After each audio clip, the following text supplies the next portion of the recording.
Magandang araw sa inyong lahat. Please like and subscribe to my YouTube channel. Frank Lawrence. Kabanata 6. Huminto ang isang Rolls-Royce sa tabi ni Frank nang makalabas siya sa villa ng mga Turnbull. Bumaba si Vicky, at nagtanong, "Saan ka nakatira, Mr. Lawrence? Pwede ba kitang ihatid?" Napaisip si Frank at napabuntong hininga.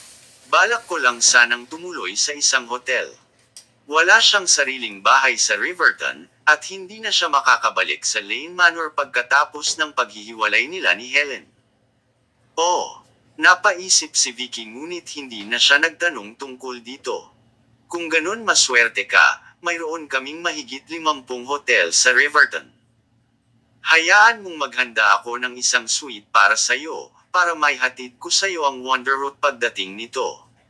Napaisip si Frank at tumango. Sige. Sumakay siya sa backseat kasama si Vicky habang nagmamaneho si Yara, ngunit huminto siya sa gate. Anong problema? Tanong ni Vicky. May hamantong kotse sa unahan, at hindi ko alam kung para saan, reklamo ni Yara. Sumilip si Frank sa bintana ng kotse at napansin ang isang lalaking nakasuot ng suit na nakatayo sa tabi ng security booth. "Pakisabi kay Mr. Turnbull ang pagdating ko.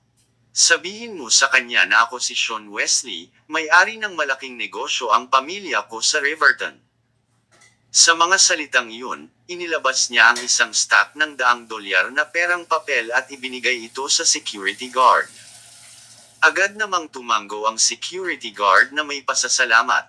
"Sige, pakiusap maghintay muna kayo sandali. Sasabihan ko agad si Mr. Turnbull." Ipinikit ni Frank ang kanyang mga mata nang marinig ang pangalan ni Sean at pinagmasdan niya ang lalaki nang sabihin ni Yara na mukhang nandito siya para makita si Mr. Turnbull. "Huwag mo na silang pansinin," mataray na sabi ni Vicky. Sa labas, hindi nagtagal ay bumalik na si Sean sa kanyang sasakyan, pinayagan siya ng security guard na magmaneho sa loob, dahil malinaw na pinahintulutan siya ni Walter. May magandang mukha na nakasakay sa kanyang sasakyan, ito ay si Helen. "Huwag kang mag-alala," kampanteng sabi sa kanya ni Sean. "Nabalitaan ko na ang anak na babae ni Walter Turnbull ay nakaratay, at nagdala ako ng 100 taong gulang na panasiika para sa kanya. Gamit ang isang bagay na napakapambihira, tiyak na tutulungan kanyang makuha ang development project na yun sa kanlurang bahagi ng lungsod." Nakahinga ng maluwag si Helen, napuno siya ng pasasalamat para kay Sean. "Maraming salamat dito, Mr. Wesley." Nanlumo siya pagkatapos na kanselahin ni Trevor ang kanilang partnership at natural na nagulat siya na handa si Sean na tulungan siyang bumuo ng isa pang partnership sa mga Turnbull. Bumili pa nga siya ng panacea cup, para maibigay niya ito bilang regalo niya, malaking tulong talaga siya sa kanya. "Naku, wala yun, Helen," ang nakangising sinabi ni Sean. "Magkaibigan tayo, di ba? Nasa likod natin ang isa't isa." Naluluha na si Helen sa nararamdaman niyang emosyon, pinatutunayan ni Sean ang kanyang sarili bilang isang tunay na kaibigan sa buong katapangan, lalo na't lagi niya siyang tinutulungan sa tuwing kailangan niya ng tulong. Kabaligtaran naman ang kanyang dating asawa na tiyak na hindi maikukumpara sa kanya. Marahil ang hayaan ng kanyang ina na pilitin si Frank na hiwalayan siya ay isang matalinong desisyon. Samantala, hindi nag-aksaya ng oras si Sean at nagmadali siyang pumasok sa loob ng villa, bagamat sumulyap si Helen sa labas nang dumaan ang kanilang sasakyan sa isa pang sasakyan. Nagulat siya dahil ang lalaking nakaupo sa backseat ay kamukhang kamukha ni Frank. "Ano, yun?" Agad na nagtanong si Sean. "Sa tingin ko si Frank yung nasa kotse kanina," ang tahimik na sinabi ni Helen. "Hahaha." Natawa si Sean. "Ito ang mansion zone ng Balmong Hill, at lahat ng nakatira dito ay mayaman o makapangyarihan. Ano naman ang gagawin ng walang kwentang ex-husband mo dito?" Muling sumilip si Helen sa labas ng sasakyan, ngunit sumang-ayon siya kay Sean. Higit pa rito, tumingin lang siya sa labas at hindi niya nakita ng malinaw ang mukha ng lalaki. Baka kahawig lang niya ang kanyang nakita. Samantala, dumiretso si Yara patungo sa Verdant Hotel, na siyang pinakamagandang hotel sa Riverton. Mayroong 18 palapag na may sukat na higit sa 2,000 metro kwadrado, at 2 estatwa ng leon ang nakatayo sa may front entrance nito. Personal na binuksan ni Vicky ang pinto para kay Frank at dinala niya siya sa front desk.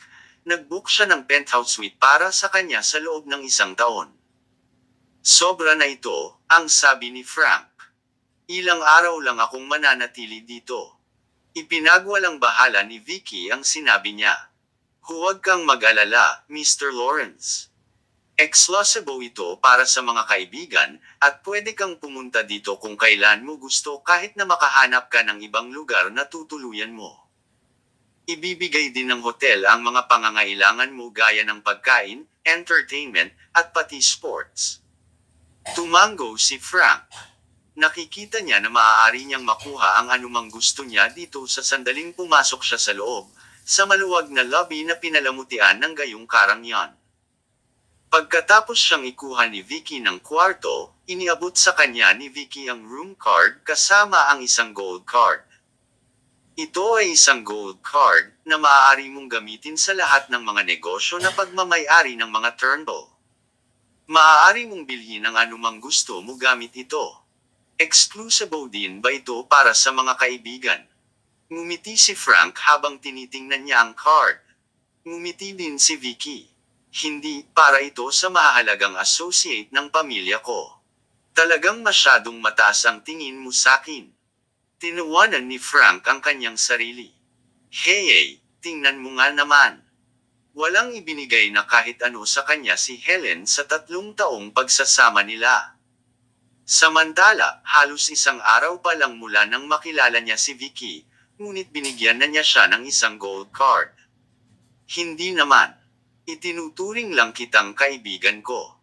Ngumisi si Vicky. At sana naman ituring mo rin akong kaibigan mo. Naningkit ang kanyang mga mata habang nakangiti siya, at walang makabasa sa mga iniisip niya. Inilagay ni Frank ang card sa kanyang bulsa, at tahimik siyang pumayag sa kanyang kahilingan. Subalit, bago pa siya makapagsalita, may taong sumigaw sa kanya, Frank Lawrence. Hayop ka! Lumingon si Frank at nakita niya si Peter Lane na nakatayo kasama ang isang babaeng nakasuot ng makapal na makeup. Binabalak ni Peter na magpahinga, kasama ang kanyang bagong kasintahan sa hotel, ngunit galit na galit siya nang makita niya si Frank noong sandaling pumasok siya sa loob. Hindi niya pinansin ang mga titig ng ibang mga tao sa kanilang paligid. Naglakad siya palapit kay Frank. Dinuro niya si Frank habang sinasabi niya na, siniraan mo ang ate ko, hindi ba? Sinabi mo kay Mr. Zurich na kanselahin ang partnership nila ng ate ko. Tiningnan siya ng malamig ni Frank. Nakita lang ni Trevor ang totoong ugali ng pamilya mo. Manahimik kal bubugbugin kita ngayon. Sigaw ni Peter. Gayunpaman, bago pa man siya makagalaw, pumagitna sa kanilang dalawa si Vicky, kumunot ang kanyang noo habang mariing sinasabi na, nasa Verdant Hotel ka, sir. Pakiusap mag-ingat ka sa mga kilos mo. Hindi niya alam kung ano ang sama ng loob sa pagitan ng dalawang lalaki, ngunit nasa panig siya ni Frank. Para naman kay Peter, mukhang nabigla siya habang pinagmamasdan niya si Vicky, nabighani siya sa kanyang kagandahan. Marami na siyang naikamang babae mula noong yumaman ang kanyang pamilya. Subalit, ito ang unang pagkakataon na nakakita siya ng isang babae na kasing ganda ni Vicky. Gayunpaman, dahil nagmamadaling pumunta dito si Vicky at nakasuot siya ng isang business suit, ipinagpalagay ni Peter na siya ang manager ng lobby at posibleng isang babae na ginamit ang kanyang katawan upang makarating sa tuktok. Kaagad siyang naglabas ng $100 at inilagay ito sa kamay ni Vicky, at bamulong, wala itong kinalaman sa'yo. Tsaka, kakausapin kita mamaya. Tinikom ni Vicky ang kanyang mga labi, napakabastos niya. Binalik niya ang pera sa pagmumukha ni Peter at sinabi niya na, kaibigan ko si Mr. Lawrence, kaya kunin mo na ang pera mo at umalis ka na. Hindi kami tumatanggap ng mga walang utak na gaya mo. Gayunpaman, lalo lamang inisip ni Peter na siya ang manager ng lobby dahil sa naging reaksyon niya. Ang kanyang tingin ay nagpalipat-lipat sa pagitan ni Vicky at Frank, pagkatapos ay napagtanto niya ang isang bagay. Magaling, Frank. Kung ganun, may nakauha na agad na **** ka, ang sabi ni Peter. Ang kanyang mga mata ay kumikislap ng masama habang nakaturo sa pagitan nilang dalawa. Kaya pala pumayag kang hiwalayan ang kapatid ko ng ganun kadali. Tumalam ang mga mata ni Frank habang malamig niyang sinasabi na, mag-ingat ka sa mga sinasabi mo, Peter. Palalampasan ko ito, dahil kapatid ka ni Helen. Ngayon, umalis ka na. Kabanata 7. Hindi man lang natakot si Peter at inambahan niya ng kamao niya si Frank habang sinasabing, may lakas ng loob ang isang walang kwentang katulad mo na sagutin ako. Tuturuan kita ng leksyon para sa kapatid ko ngayon din. Bigla siyang sinipa ni Frank sa sikmura sa mga sandaling iyon, dahilan upang tumalsik siya ng parang isang bala. Arg! Namutla sa takot ang girlfriend ni Peter at nagmadaling lumapit sa kanya. Ayos ka lang ba, mahal? Sa malapit, malamig na nakangiti si Vicky. Sinubukan niyang saktan si Frank. Ang tapang talaga ng buwisit na ito. Pagkatapos nun, mas naging interesado si Vicky sa Helen, na binanggit ni Frank. Buwisit ka. Namilipit ang mukha ni Peter dahil sa sakit sa kanyang tiyan, parang isusuka niya ang kanyang bituka. Nanlilisik ang tingin niya kay Frank, at sinabi niya na, ang lakas ng loob mo na saktan ako. Nanatiling kalmado at mahinahon si Frank. Palalampasan ko ang ginawa mo alang-alang sa ate mo. Pero ngayong pinutol ko na ang ugnayan ko sa pamilya mo, papatayin kita sa susunod na guluhin mo ulit ako. Natigilan talaga si Peter sa nakakatakot na mga mata ni Frank at nilunok niya ang lahat ng masasamang salita na nasa dulo ng kanyang dila. Sa halip, bumaling si Peter kay Vicky at sinabi niya na, anong ginagawa mo? Guest ako dito, at sinaktan ako ng lalaking iyon. Di ba ikaw ang manager ng lobby? Kumilos ka. Napatingin sa kanya si Vicky at mayat mayay umiling sa sobrang galit. Kung ganun, mukha siyang lobby manager para sa kanya. Kung ganun, makikipaglaro siya sa kanya sa pagkakataong ito. Tinawag niya mga security guard, at sinabing, paalisan niyo siya dito. Anong ginagawa niyo? Bitawan niyo ako. Mula ako sa Lane family. Nagsisigaw si Peter. Hindi pa ito tapos. Maghintay ka lang. Ang Lane family. Hindi ko pa sila narinig. Pati ang lolo mo kailangang mag-ingat sa mga kilos niya sa paligid ko, suminghal si Vicky sa galit. At wala kang kwenta para sakin. Itapon niyo siya sa labas.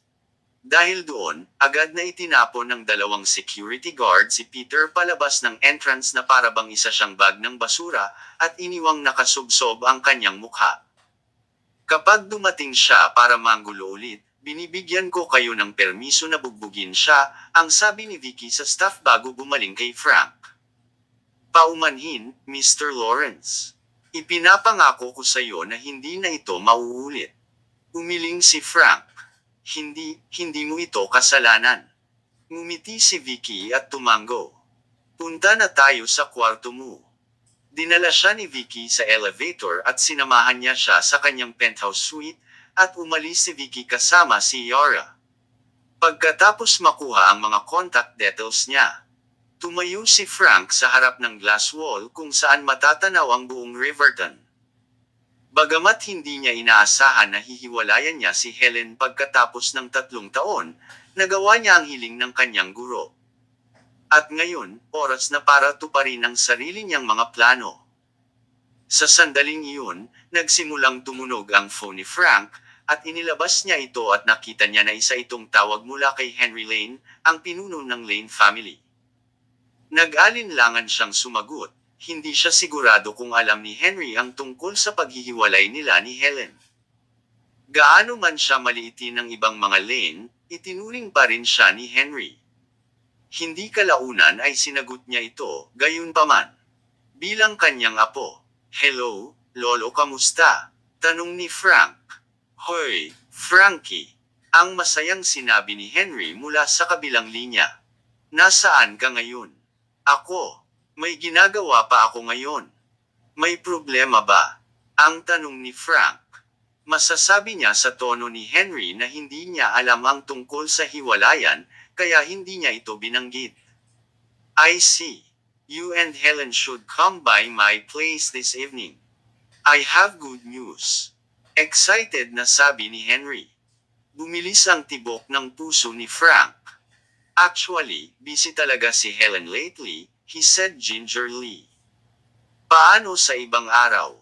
"Naku, never siyang busy," natatawang sabi ni Henry. "Ako na mismo ang tatawag sa kanya mamaya." "I doubt she'd say no, dumaan ka na lang kapag tapos ka na sa errand mo." Huminga ng malalim si Frank at tumango. "Oo, pupunta ako kapag tapos na ako." Sasabihin niya kay Henry ang tungkol sa paghihiwalay nila ni Helen ngayong gabi pagdating ni Helen. Samantala, sa wakas ay nakilala ni na Helen at Sean si Walter, kung saan si Sean ay agad na pinagmamasdan ng buong lalaki sa drawing room. Nang sandaling maisip niya na itinakda niya ang tamang mood, ipinaliwanag niya ang layunin ng kanyang pagbisita, Mr. Turnbull. "Ganito yun, sinabi sakin ng isang kaibigan ko na nagkaroon ng isang kakilakilabot na kondisyon ng anak mong babae, kaya't bumili ako ng 100 taong gulang na panacea cup upang gamutin siya." Nang mapansin niya na siya na ang magsasalita, agad na kinuha ni Helen ang velvet box at taimtim itong inilagay sa harap ni Walter. Dahan-dahan niya itong binuksan, at ang mabangong aroma mula sa panacea cup ay agad na kumalat sa paligid. Kahit na ang ningning at hipo nito ay nilinaw na hindi ito ang isang karaniwang damo. Gayunpaman, mahinahong tumango si Walter. Siguro ay magiging masayang-masaya siya noon dahil dito, ngunit ngayong magaling na ang kanyang anak, hindi na mahalaga ang panacea cup sa kanya. Higit pa rito, malinaw na may dahilan si Sean para bisitahin siya at isama ang babaeng iyon. Natural, nanigas si Sean sa kanyang naging reaksyon nang mapansin niyang hindi interesado si Walter sa panacea cup. Samantala, masyadong kinakabahan si Helen para magsalita, natatakot siyang magkamali sa harapan ng isa sa mga bigati ng Riverton. Gayunpaman, tumanggi si Walter na mag-aksaya ng kanyang oras sa kanila at diretsyong nagtanong, "Salamat sa iyong pag-aalala, Ms. Lane. Paano kaya kita mapapasalamatan?" Agad namang itinaas ni Helen ang kanyang mga kamay. "Gusto ko lang tumulong. Wala akong balak na humingi ng kahit anong kapalit." Napangiti si Walter. "Pakiusap, huwag kang mahiya. Malaya kang magsalita." Tumawa ng malakas si Sean. "Salamat sa iyong pag-unawa, Mr. Turnbull. Ganito kasi yun, nalaman ni Helen na pamumunuan ng pamilya mo ang isang development project sa kanluran ng lungsod, at ang Lane Holdings ay umaasa lamang na magkaroon ng isang partnership." Nagalit si Walter sa loob-loob niya, kailanman ay hindi pa niya narinig ang Lane Holdings. May kakayahan ba sila upang kunin ang proyektong iyon? Gayunpaman, nanatili siyang mahinahon habang sinasabi niya na, may karanasan ba ang Lane Holdings para sa proyektong ito? Mukhang natuwa si Helen sa tanong. "Oo naman. 3 taon nang nagtatrabaho ang kumpanya namin kasama ang Zurich International." Talagang namangha si Walter, may partnership ang kumpanya ng babaeng ito sa kumpanya ni Trevor. Sino ba ang babaeng ito? Isa kaya siya sa mga tauhan ni Trevor? Natural lang para kay Walter na magpakita ng paggalang sa puntong ito, nakaratay pa rin ngayon ang kanyang anak kung hindi dahil kay Trevor.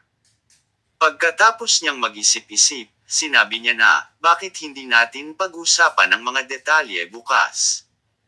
Magkakaroon ng isang salo-salo sa Verdant Hotel at magiging masaya ako kung makakadalaw ka rin, Ms. Lane." "Salamat, Mr. Turnbull." Tuwang-tuwa si Helen, malinaw na sinasang-ayunan siya ni Walter. Pagkatapos nito, nag-usap ang tatlo, at gabi na nang umalis sina Helen at Sean sa Turnbull Villa. Gayunpaman, hindi maitago ni Helen ang kanyang pananabik, at labis siyang nagpapasalamat kay Sean. Maraming salamat, Mr. Wesley. Sa tingin ko hindi magiging interesado si Mr. Turnbull sa Lane Holdings kung hindi mo binili ang Panacea Cup na yun. Binobola mo naman ako, Helen. Natuwa sa'yo si Mr. Turnbull dahil nagpakita ka ng tapang, maraang sumagot si Sean nang wala sa loob niya. Gabi na at nag-book na ako ng lugar para sa atin sa Riverton Tower. Ayos ba sa'yo ang dinner at movie? Agad namang nag-alinlangan si Helen. Dinner at movie. At silang dalawa lang. Parang date yun. Kakahiwalay lang nila ni Frank at wala pa siyang planong magsimula ng isang bagong relasyon. Nagsimulang tumunog ang phone niya sa mga sandaling iyon, at agad itong sinagot ni Helen. Hello, Lolo. Oo naman, sige. Medyo natuwa si Helen pagkatapos niyang ibaba ang tawag. Pasensya na, Mr. Wesley, pero gusto akong makita ng lolo ko ngayong gabi. Sabi niya importante daw, kaya kailangan ko siyang puntahan. Pag-iisipan ko yung dinner. Kabanata 8. Sumakay si Frank ng taxi papuntang Lane Villa kinagabihan at nagulat siya nang makitang naghihintay si Gina sa pintuan. Nang makita siyang dumating, agad na lumapit sa kanya si Gina at nagbabala. Alam ko na alam mo kung ano ang dapat at hindi dapat sabihin kapag nakita mo ang matanda mamaya. Humalaklak si Frank. Dapat itaboy mo na lang ako kung nag-aalala ka ng ganyan. Ano? Tiningnan siya ng masama ni Gina, gulat na gulat siya na pagsasalitaan siya ng ganon ni Frank. Gayunpaman, hindi siya pinansin ni Frank at pumasok na si Frank sa loob.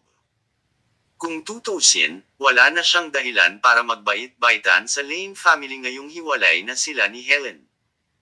Pagkapasok pa lang niya, nakita niya si Henry na nakatayo doon suot ang isang apron at kakatapos lang magluto.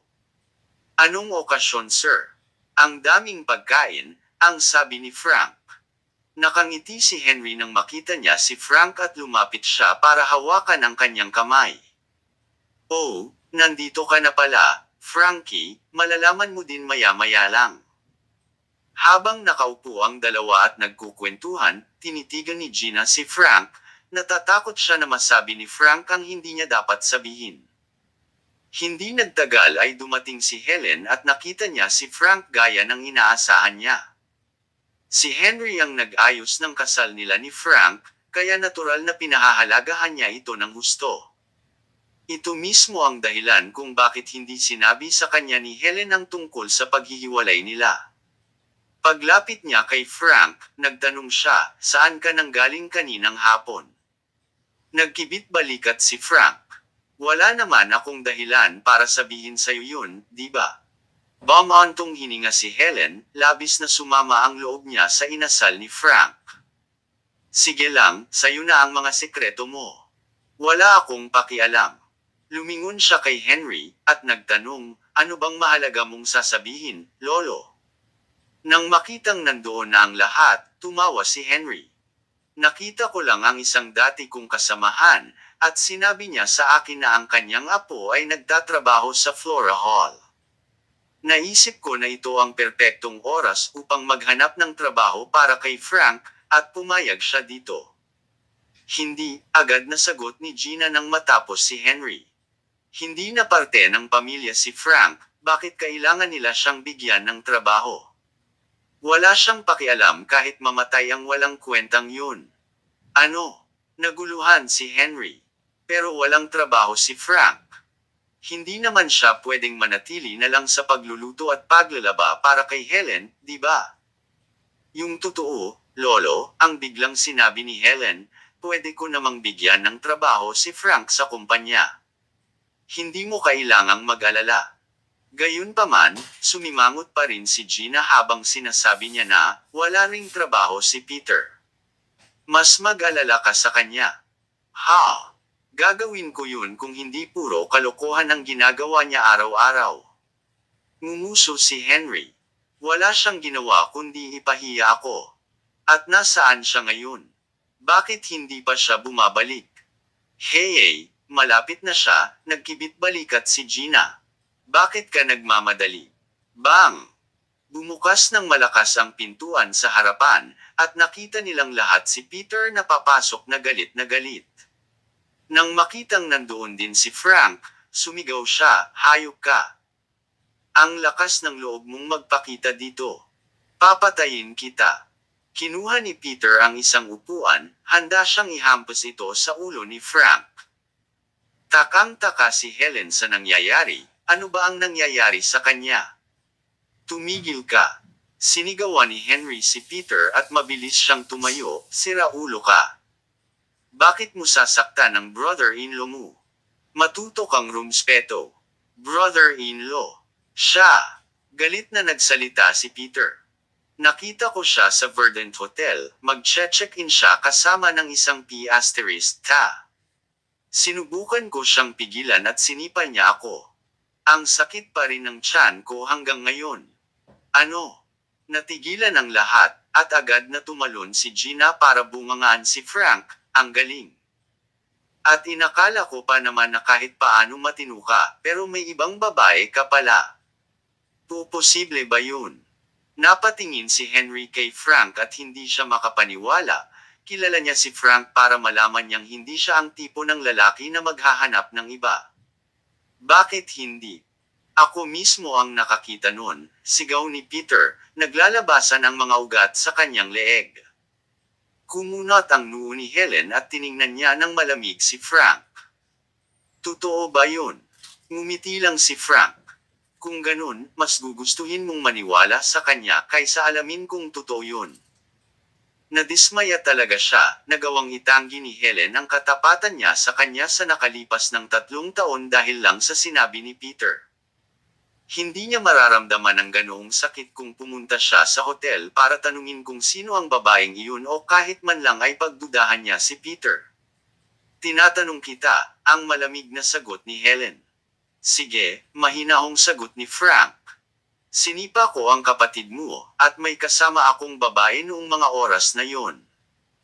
Huminga ng malalim si Helen, hindi niya akalain na may kasamang ibang babae si Frank. Kahit nahiwalay na sila, hindi niya inaasahan na magkakaroon siya ng pamalit ng ganoon kaaga. Malamang matagal na siyang may relasyon sa ibang babae. "Frank, dismayado talaga ako sa'yo." "Talaga? Ako?" Ngumiti ng mapait si Frank. "Kung ganun, paano naman si Sean Wesley? At least inosente ako kumpara sa inyong dalawa." Noong asawa pa niya si Frank, madalas siyang lumalabas kasama si Sean. Inisip ba niya ang nararamdaman ni Frank? "Walang namamagitan sa amin ni Sean." Sumigaw ng malakas si Helen. "Ikaw yung pumunta sa isang hotel kasama ang ibang babae." "Tama na." Biglang sumigaw si Henry, at tumahimik ang lahat. Nauunawaan na niya ngayon na may lamot na ang relasyon nina Helen at Frank, at kailangan may gawin siya kung hindi ay masisira ang kanilang pagsasama. Habang nakatingin siya sa kanilang dalawa, sinabi niya na, "Kung itinuturing niyo pa rin akong lolo niyo, dapat tumigil kayong pareho sa mga ginagawa niyo at lumipat kayo dito kasama ko." Nagkibit-balikat lang si Helen. "Hindi na kailangan, lolo. Hiwalay na kami." "Ano?" Natigilan si Henry na para bang kumulog bago siya lumingon kay Frank. "Totoo ba yun?" Tahimik na tumango si Frank. Ayaw niyang malaman ito ni Henry, ngunit malinaw na wala nang dahilan upang itago ito ngayon. "Oh," ang sabi ni Henry at umiling siya, malinaw na masama ang loob niya. "Pakiusap, alagaan mo ang sarili mo, lolo, dadalaw ako kung kailan ako pwede," ang sabi ni Frank at tumalikod siya para umalis. Walang kwenta ang pagpapanggap ngayong lumabas na ang katotohanan. "Sinabi ko bang pwede ka nang umalis?" Sumigaw si Peter, hindi pa siya nakakaganti sa pagsipa sa kanya ni Frank. "Pak!" Bigla sinampal ni Henry si Peter sa mukha at nagalit, "Umalis ka na lang. Bakit mo ako sinaktan, lolo?" Malungkot na sigaw ni Peter. Gayunpaman, hindi siya pinansin ni Henry at tumakbo papalapit kay Frank. Hinawakan niya ang kanyang braso at nakiusap, "Pakiusap, Frank. Bigyan mo si Helen ng isa pang pagkakataon, bigyan mo ng isa pang pagkakataon ang pamilya ko. Anong ginagawa mo, Lolo? Takang-taka si Helen. Sa tabi niya, tinupi ni Gina ang kanyang mga braso sa tapat ng kanyang dibdib at ngumuso. Nag-uulyanan ka na ba? Kung wala si Frank, lalo lamang aangat ang kanilang pamilya. Kabanata 9. Hindi baliwala kay Frank ang miserableng reaksyon ni Henry. Gayunpaman, kahit na handa si Henry na tanggapin siya, hindi ganon ang kanyang pamilya. Para bang isang usaping pamilya ang kasal nila ni Helen at hindi sa kanilang dalawa lang. Hindi, Lolo. Sa tingin ko hanggang dito na lang kami, ang sabi niya, at umalis siya nang hindi lumilingon. Nanghina si Henry at muntik nang bumagsak. Mabilis na kumilos si Helen at nagmamadaling lumapit upang saluhin siya, at napansin niyang wala sa ayos ang mga mata ni Henry habang paulit-ulit siyang bumubulong, tapos na. Tapos na ang lahat. Katapusan na ng pamilya ko. Nagtaka si Helen sa mga sinasabi ni Henry. Anong sinasabi mo, Lolo? Yung totoo, nag-abala si Sean na tulungan akong magkaroon ng partnership sa mga Turnbull kanina. Aangat ang pamilya natin at tatayo kasama ng mga elite sa Riverton. Ha! Malamig na sinabi ni Henry. Yung Sean Wesley na sinasabi ni Frank. Mismo, sagot ni Helen. Mas mahalaga pa nga ang utot kaysa sa kanya kung ikukumpara siya kay Frank, ang sabi ni Henry habang nagmamadali siyang bumalik sa kanyang silid, wala na siyang ganang kumain ng hapunan. Napabuntong hininga si Helen habang nakatingin siya sa kanyang lolo. Yung totoo, ano bang kalokohan ang pinakain sa kanya ni Frank? Anong malay natin? Hamalakhak si Peter. Mas mabuti ito para sa atin, hindi na natin kailangang itago sa kanya ang tungkol sa paghihiwalay niyo ni Frank. Tuwang-tuwa si Peter kung wala ang proteksyon ng matanda, walang makakapigil sa kanya na gantihan si Frank. Tiningnan siya ng masama ni Helen, at tinanong, sino yung babaeng kasama ni Frank? Yung babaeng binanggit mo. Hindi ko alam, sagot ni Peter, napakamot siya ng ulo. Pero napakaganda niya, parang 1 in a billion. Kumunot ang noo ni Helen. Mas maganda sa akin. Hindi siya mapakali sa mga sinabi ni Peter. Ayaw niyang magkaroon ng ibang babae sa tabi ni Frank, lalo na ang isang babae na mas maganda kaysa sa kanya. Paano ko ba sasabihin ito? Biglang nautal si Peter. Natural ang kagandahan mo, habang ang kagandahan niya ay yung tipong makukuha mo sa pamamagitan ng teknolohiya. Sa kabila ng kanyang mga sinabi, hindi mawala sa isipan niya ang mukha ni Vicky. Ang kanyang kagandahan ay hindi mapapantayin, lalo na ng mga babaeng iyon sa nightclub na madalas niyang puntahan. Gayunpaman, nagalit siya sa naisip niya, dahil ang isang walang kwentang tulad ni Frank ay hindi karapat-dapat na makasama ang isang babae na ganun kaganda. Samantala, halatang nasiyahan si Helen sa sinabi sa kanya ni Peter. Gabi na nang makabalik si Frank sa Verdant Hotel. Nang makabalik siya, nakita niya ang isang Rolls Royce na nakaparada sa labas ng entrance kasama ang isang babaeng nakasuot ng windbreaker na nakasandal dito. Kung titingnang maigi, makikita na ito si Yara, ang kaibigan at bodyguard ni Vicky. Nang makita niya si Frank, nagmamadali siyang lumapit sa kanya. Mr. Lawrence. Hello, Ms. Quill. May problema ba?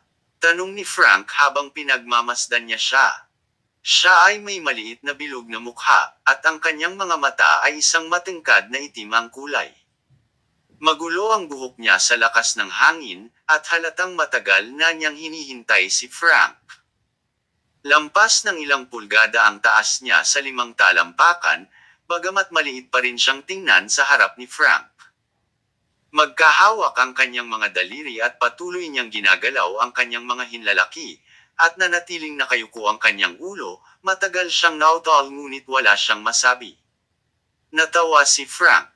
Sabihin mo kung anong nasa isip mo. Nahihiyang tumingin si Yaris sa kanya. Sige. Pwede mo bang ituro sa akin yung teknik na itinuro mo kay Vicky?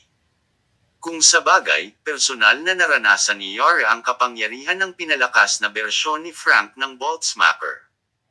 Ginamit din niya si Vicky, at pinatunayan nito na may mga pagkukulang sa tradisyonal na bersyon ng Boltzmacher. Natural, gusto ni Yara na matutunan din ang pinalakas na bersyon nito, ngunit hindi tulad ni Vicky, hindi siya isang prodigy na kayang matutunan ang isang bagong teknik sa isang tingin lang. Yun. Ngumiti si Frank. Agad na naglabas ng debit card si Yara. Hindi ko sasayangin ang oras mo, Mr. Lawrence.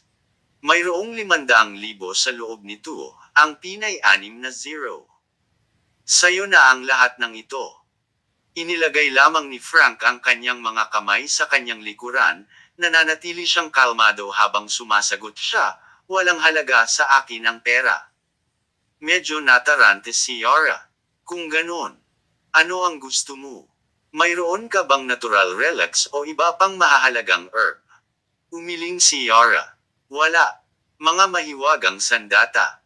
Lalong nalungkot si Yara. Wala. Well, kailangan kong sabihin na hindi. Iniyuko ni Yara ang kanyang ulo at tumalikod, handa na siyang umalis. Bigla siyang tinawag ni Frank, sandali lang. Totoo bang ang tatay mo ang gobernador ng Riverton? Oo siya nga. May maitutulong ba ako? Ang sabi ni Yara, puno ng pag-asa ang kanyang mga mata. Maaari kong ituro sa iyo ang pinalakas na Boltzmacher, pero kailangan mong hanapin ang isang tao para sakin, ang sagot ni Frank, talaga. Ang tuwang-tuwang sinabi ni Yara. Madali lang yun. Sabihin mo lang sakin kung sino siya, at siguradong hahanapin ko siya. Ang pangalan niya ay Winter Lawrence. Nanatiling tahimik si Yara habang hinihintay ang susunod na sasabihin ni Frank. Ngunit iyon lang ang sinabi ni Frank. Teka, yun lang ba ang impormasyon na ibibigay mo sakin? Tanong ni Yara. Tumango si Frank. Oo. Pangalan lang niya ang mayroon ako. Wala akong ibang impormasyon. Siya ang nag-iisang anak na babae ng kanyang guro. Noong mamamatay na ang kanyang guro pagkatapos ng labanan sa South Sea 3 taon na ang nakakaraan, sinabi niya sa kanya na hanapin ang anak niyang babae na nakatira sa Riverton. Bagamat ang ibinigay niya kay Frank ay isang pangalan at wala ng iba, naglakbay si Frank sa Riverton at nanatili doon ng 3 taon pagkatapos ng kanyang kasal. Patuloy siyang naghahanap ng mga impormasyon tungkol kay Winter, ngunit wala siyang nakita. Sa kasalukuyan, napakagatlabi si Yara. Napakaraming mamamayan sa Riverton na iisa ang apelyido at pangalan, imposibleng makahanap ng isang tao gamit lang ang kanyang pangalan. Gayunpaman, pumayag siya agad para matutunan niya ang pinalakas na Boltzmacher. Sige. Gagawin ko ang lahat ng makakaya ko para mahanap siya. Pero, pwede ko bang malaman kung kailan mo ako tuturuan? Biglang nagsimulang magbigay ng direksyon si Frank, at agad niyang ginawa ang itinuro ni Frank. Habang idinidirekta niya ang daloy ng kanyang key, kumilos si Frank ng kasing bilis ng kidlat, at inilihis ang daloy ng kanyang key mula sa kanyang pusod pataas sa mga intersecting node, na pinagbubuklod ang key mula sa iba pang mga ugat. Agad na naramdaman ni Yara na bumubulusok at mabilis na umiikot ang key sa loob ng kanyang katawan, na nagpadala ng umaapaw na enerhiya sa kanyang mga ugat. Kinabisa niya ang bawat landas na tinatahak ng kanyang key, at nakaramdam siya ng matinding puwersa habang ginagalaw niya ang kanyang palad, higit na mas malakas ito kaysa sa Boltzmacher na sinasanay niya noon.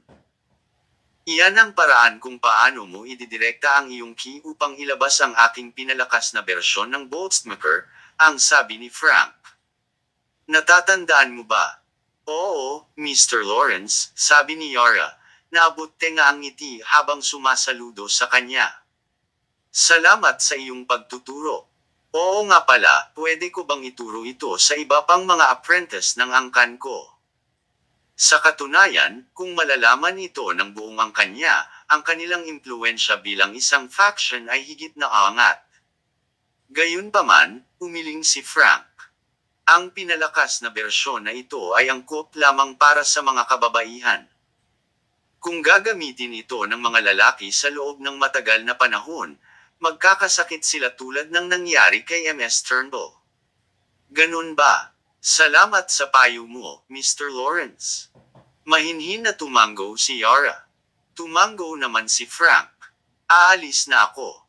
Pakiusap, huwag mong kakalimutan ang hinihiling ko sa iyo. Huwag kang mag-alala, sir.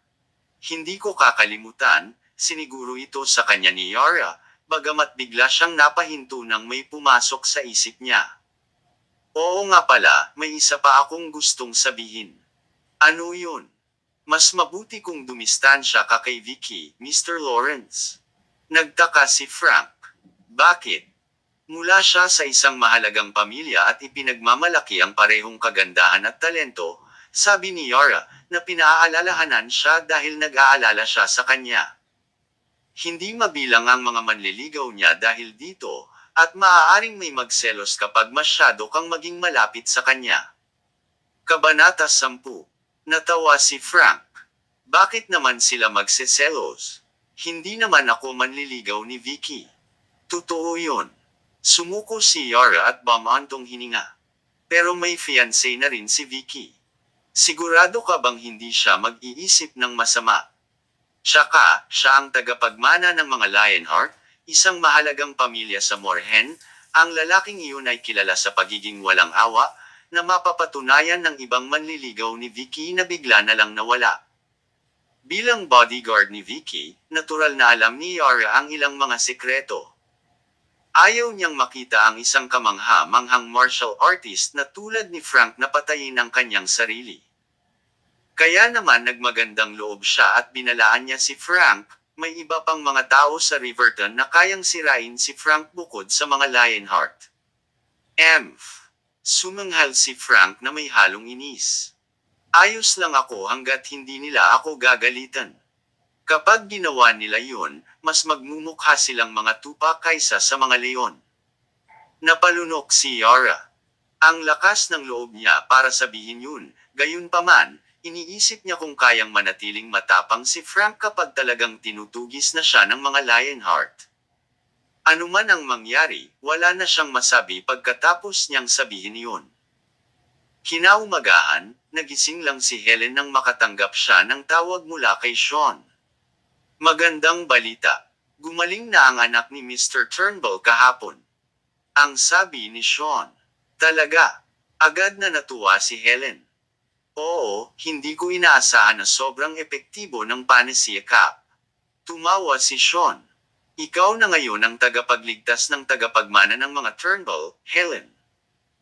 Tuwang-tuwa si Helen, wala nang dapat ipag-alala ang Lane Holdings ngayong may utang na loob sa kanila ang mga Turnbull. Huminga ng malalim si Helen upang mabilis na pakalmahin ang kanyang sarili, at sinabi niya na, maraming salamat dito, Mr. Wesley. Nako, hindi mo kailangang magpasalamat sa akin, ang sagot ni Sean nang may pagpapanggap. Ito ang dapat kong gawin. Oo nga pala, huwag kalimutang maghanda ng maayos para sa handaan ngayong gabi sa Verdant Hotel, at sigurado ako na sa iyo mapupunta ang project. Oo, umaasa ako sa iyo, Mr. Wesley, sabi ni Helen, at ibinaba ang tawag. Halos hindi niya maitago ang kanyang kasiyahan at halos magtatalon siya sa kanyang kama.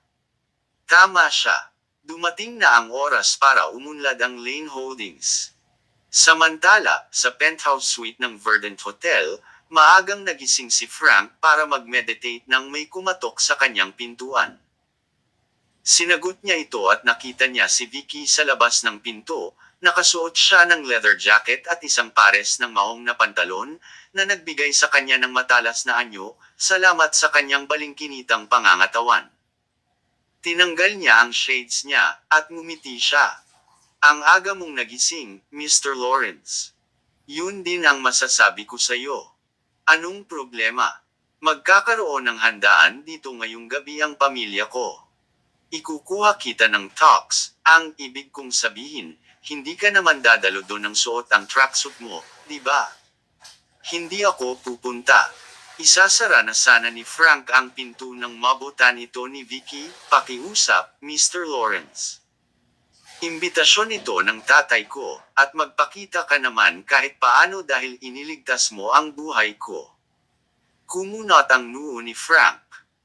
Kahit na nag-aalinlangan siyang dumalo sa isang walang kabuluhang social event, hindi siya maaaring tumanggi dahil ito ay imbitasyon ni Mr. Turnbull.